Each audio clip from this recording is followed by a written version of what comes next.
이스라엘 백성들이 모압 여인들과 음행함으로 인하여 여호와 하나님께서 진노하셨습니다. 그래서 여호와 하나님께서 모세에게 말씀하시기를 하나님의 공의의 심판을 하라. 하나님의 율법을 보게 되면 어떻게 되어 있죠? 가늠한 여인을 죽이라 라고 나와 있지요. 자, 4절입니다. 여호와께서 모세에게 이르시되 백성의 수령들을 잡아 태양을 향하여 여호와 앞에 목을 매달아 달라. 그리하면 여호와의 진노가 이스라엘에게서 떠나니라. 하나님의 공의가 시행되는 공동체를 만들어야 된다라는 겁니다. 그래서 여호와 하나님께서 모세에게 내가 너희와 약속한 그 언약의 말씀대로 우상 숭배와 음행에 가담한 사람들을 죽이라 라고 말씀하였습니다. 이스라엘 백성에게 이 죄가 들어오게 된 것은 앞장에서 등장한 발람에 의해서 이와 같은 일이 벌어지게 된 겁니다. 발람은 복채를 받고 이스라엘을 저주하려고 모압 땅에 왔다가 하나님께서 자기에게 함께 하시는 것을 보고 이스라엘을 저주하지 않았어요. 그런데 끝내 하나님을 사랑하기보다는 돈을 더 좋아했던 사람이었어요. 그래서 그의 길은 여호와 하나님의 길을 간 것이 아니라 자기의 욕심을 따라 행하였던 것입니다. 자, 그 말씀이 31장 16절을 보게 되면 말씀이 나옵니다. 자, 같이 읽습니다. 민수기 31장 16절 보게 되면 보라, 이들이 발람의 궤를 따라 이스라엘 자손을 부올의 사건에서 여호와 앞에 범죄하게 하여 여호와의 회중 가운데에 연병이 일어나게 하였느니라. 자, 발람이란 사람이 어떤 사람인지 베드로후서 2장을 가게 되면 자세히 나오잖아요. 베드로후서 2장을 가게 되면 13절 불의의 값으로 불의를 당하며 낮에 즐기고 노는 것을 기쁘게 여기는 자들이니 점과 흠이라. 너희와 함께 연애할 때에 그들의 속임수로 즐기고 놀며 음심이 가득한 눈을 가지고 범죄하기를 그치지 아니하고 굳세지 못한 영혼들을 유혹하며 탐욕에 연단된 마음을 가진 자들이니 저주의 자식이라. 그들이 바른 길을 떠나 미혹되어 부올의 아들 발람의 길을 따르는도다. 그는 불의의 싹을 사랑하다가 자기의 불법으로 말미암아 책망받되 말하지 못하는 나귀가 사람의 소리로 말하여 이 선지자의 미친 행동을 저지하였느니라. 예. 자기 욕심과 탐심의 길을 갔던 사람이 누구냐 하면 발람 선지자였어요. 하나님이 어떤 분이신지를 알면서도 그 길을 가지 아니하고 자기 욕심을 채우기 위하여 갔던 사람입니다.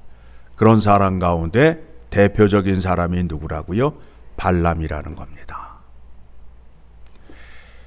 자, 다시 본문으로 돌아오게 되면 그 부올에서 범죄함으로 인하여 또 연병이 돌아서 2만 4천 명이 죽게 되었습니다. 이스라엘 백성이 미디안 여자와 간음하는 것을 보고 레위 사람 가운데에 누가 등장하느냐 하면 아론이 죽었지요. 그래서 아론의 그 대사장직이 누구에게 돌아가게 됐느냐 하면 엘르아살에게 돌아갔어요. 엘르아살에게 아들이 있었는데 그의 이름이 뭐냐 하면 비느하스예요. 비느하스가 창을 들고 들어가서 장막 안에 남자와 여자를 창으로 뚫어 죽었어요. 이 장면을 보시고 여호와 하나님께서 말씀하십니다. 엘르아살의 아들 비느하스가 내 질투심으로 그들을 죽였다라는 거예요. 내가 분노하고 질투하는 그 마음으로 비느하스가 그들을 죽임으로 인하여 하나님의 질투가 멈추었대요. 자, 11절 같이 봅니다. 시작. 제사장 아론의 손자 엘르아살의 아들 비느하스가 내 질투심으로 질투하여 이스라엘 자손 중에서 내 노를 돌이켜서 내 질투심으로 그들을 소멸하지 않게 하였도다. 자, 여러분, 우리가 이 말씀을 묵상하면서 생각하여야 할 것이 무엇이냐 하면 하나님이 내 편이 되어야 돼요? 내가 하나님 편이 되어야 돼요? 내가 하나님 편이 되어야 된다라는 겁니다. 이게 바른 믿음이에요. 그런데 많은 사람들이 내 생각과 내 뜻을 세우고 하나님을 동원시켜요. 무슨 얘기냐 하면 내가 원하는 것을 이루기 위하여 하나님의 능력만 필요함을 구하는 거예요. 이거는 뭐가 되느냐 하면 우상 숭배가 되는 거예요. 나의 탐심을 이루기 위해서 누가 필요하다? 하나님이 필요하다. 성경에서 말하는 우상 숭배예요. 너를 위하여 나를 형상으로 만들지 말라라고 제2계명에 말씀하셨잖아요. 그런데 이게 믿음인 줄 알고 많은 사람들이 지금 이렇게 믿고 있다고요. 교회를 왜 다녀요? 내가 잘 되기 위해서, 내가 복을 받기 위해서, 내가 원하는 것을 이루기 위하여 그렇게 말한단 말이에요. 그런데 오늘 본문의 말씀을 보게 되니까 올바른 믿음은 내가 하나님의 편이 되는 거예요. 내 뜻을 하나님의 뜻에 맞추는 거예요. 그래야 하나님이 기뻐하신다라는 거예요. 그렇죠?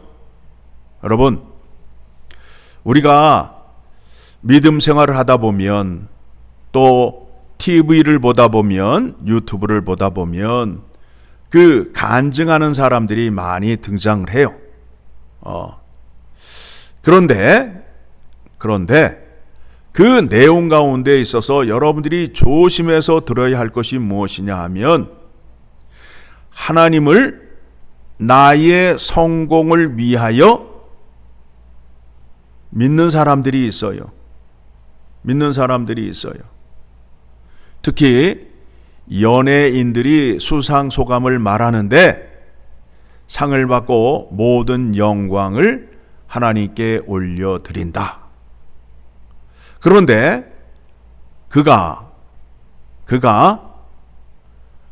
하나님께 영광을 올려드린다 함은 자기가 그 자리에 섰기 때문에 하나님께 영광을 올려드린다라고 간증을 하고 있어요. 그런데 하나님이 원하시는 것은 무엇이냐 하면 고난 가운데에도 환난 가운데에도 세상에 지지 아니하고 하나님 말씀대로 지키며 사는 것이 영광이라고 지난주 설교 말씀을 통하여 우리가 확인하였잖아요. 그렇죠? 하나님은 세상에서 성공을 원하시는 것이 아니라 고난과 핍박과 환난 가운데에서도 하나님의 말씀을 지키는 것을, 하나님의 뜻을 이루는 것을 기뻐하시고 영광을 받으신다라는 겁니다. 자, 그렇다면 그 연예인이 그 드라마나 영화에서 맡은 그 역이 악역이에요. 자기의 욕망을 이루는 주인공의 역할이에요. 그런 역할을 해서 상을 받았는데 하나님이 기뻐하실까요? 아니지요. 여러분, 속으시면 안 돼요. 어느 상황에서든지 하나님의 편에 서서 하나님의 뜻을 이루는 거예요. 그래서 나에게 유혹이 다가올 때에, 어떤 상황이 다가올 때 이 일이 하나님이 기뻐하시는 일일까? 더 정확한 답을 얻기 위해서는 예수님이라면 이 일을 어떻게 처리하셨을까라는 생각으로 여러분이 판단하셔야 된다라는 겁니다. 그거를 모르고 자기의 성공을 위해서만 하나님을 믿는 자가 되게 되면 그 사람은 누가 되는 거예요? 발람이 되는 거예요. 발람이 되는 거예요.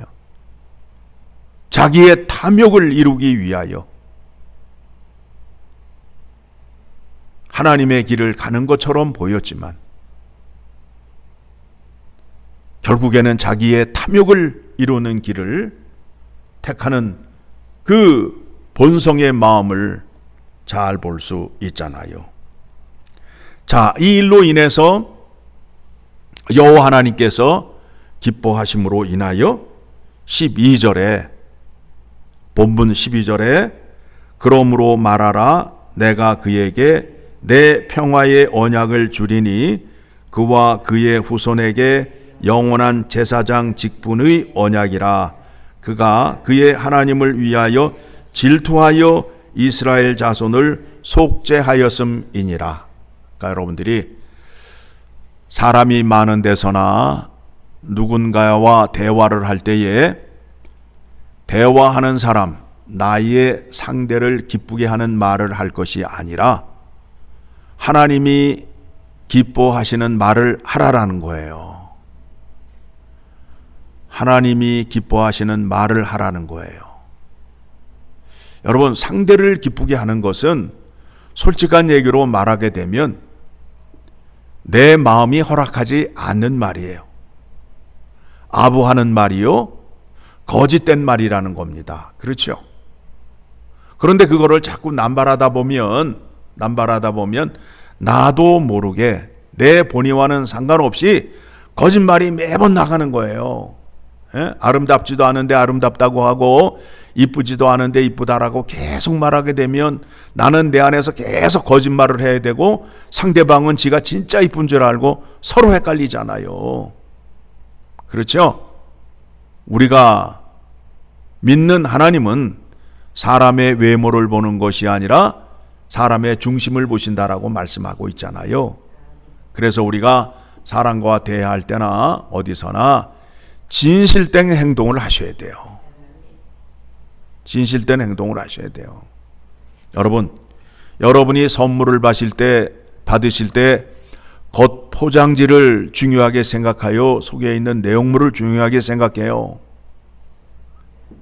속에 있는 내용물이 좋잖아요. 포장지에 관심 갖지 마시고 치중하지 마시고 내 안에 있는 속사람을 강건케 하여 하나님을 기쁘게 하는 여러분 되시기를 간절히 소망합니다.